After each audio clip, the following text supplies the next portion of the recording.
Conocí aquí de Ecuador para OPI acá, para como mês trabalhei como treinadora foi vai competir.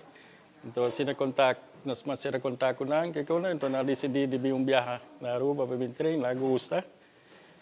E assim nós queda vir na Aruba, sabe de 4 viajes que nós também preparar. El entrenamiento aquí en Aruba ha sido muy bueno.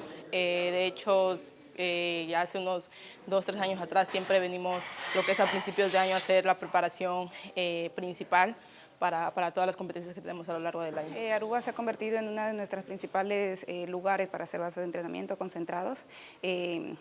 Es el lugar perfecto que encontramos, ya que bueno, nos ayuda a salir de nuestro ambiente cotidiano en Ecuador. Y bueno, aquí la tranquilidad, las comodidades que tenemos aquí pues también son muy buenas para nuestra concentrados y para también tener una buena concentración para las próximas competencias. Atletas de nos, estimular a los atletas a assim a hopi. Não tem que cambiar com nada, treino todo con esto, vai hopi bom. Siempre que venimos aquí nos gusta hacer como que un poquito de apoyo para los deportistas que son de aquí. Tenemos muy buena relación también con los deportistas de aquí. Por ejemplo, nos llevamos súper bien con una chica que es muy destacada, que ha ido a participar a nivel internacional, que es Natalie. Y pues nada, siempre hemos estado muy bien con ellos. El año pasado pues estaba con mi entrenador ruso, que fue con el que llegué a Juegos Olímpicos, con el cual también estuvimos preparándonos aquí.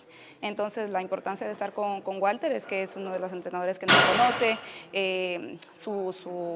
su talento como entrenador que tiene pues, nos ha ayudado mucho a desarrollarnos como deportistas también. Siempre empezamos lo que es el fortalecimiento del cuerpo y después empezamos ya lo que es a subir las cargas y hasta ahora hemos ido muy bien con ese proceso. Este año tenemos 5 eventos clasificatorios para París, estamos encaminándonos a ello. De hecho, esta es nuestra primera base antes de nuestra segunda competencia. Iniciamos el año pasado con el Campeonato del Mundo.